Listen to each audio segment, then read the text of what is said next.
হাসপাতালে যাইয়া বাচ্চারা নষ্ট করিয়া ফেলায়। আবার অনেকের বাচ্চা বড় হইয়া যায়, ওই বাচ্চাটারে বের করিয়া ওই বাচ্চাটারে ডাস্টবিনের ভিতরে ফালাইয়া দেয়। ফেসবুক দ্বারা চালাও, ফেসবুকের ভিতরে আমরা দেখছি ওই ডাস্টবিন থেকে মানুষের বাচ্চা লইয়া কুকুর রাস্তায় রাস্তায় ঘুরিয়া বেড়ায়। ঠিক না?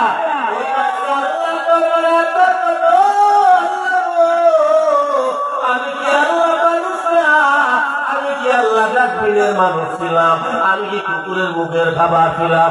আল্লাহ, আমার কি বাচ্চার কোন অধিকার ছিল না? আমার বাবা অবৈধভাবে সম্পর্ক করিয়া আমার গর্বের ভিতরে কেন দিল?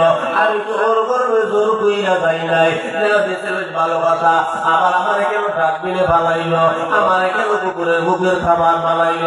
তোমরা বাবা জানলা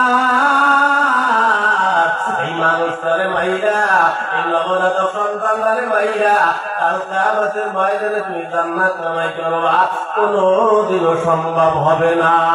ওই সন্তান তোমার নামে আল্লাহ দরবারে মামলা করবে, ঠিক কিনা?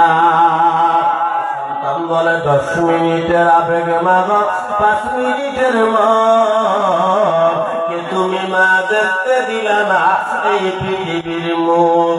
জোর করে আসিনি গো তোর শরীরে আমি, পৃথিবীতে নাকি সন্তান হয় মায়ের কাছে দামি।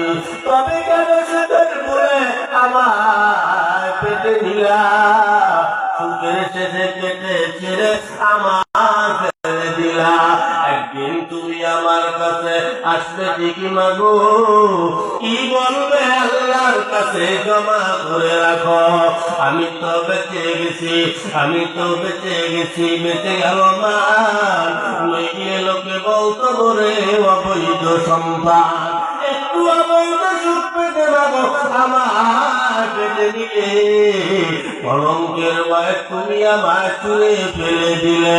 তোমার মাও কত যদি, তোমার মাও কত যদি তোমার সাথে হবো, বুঝতে লাগো সেদিন তুমি মৃত্যুর জন্য।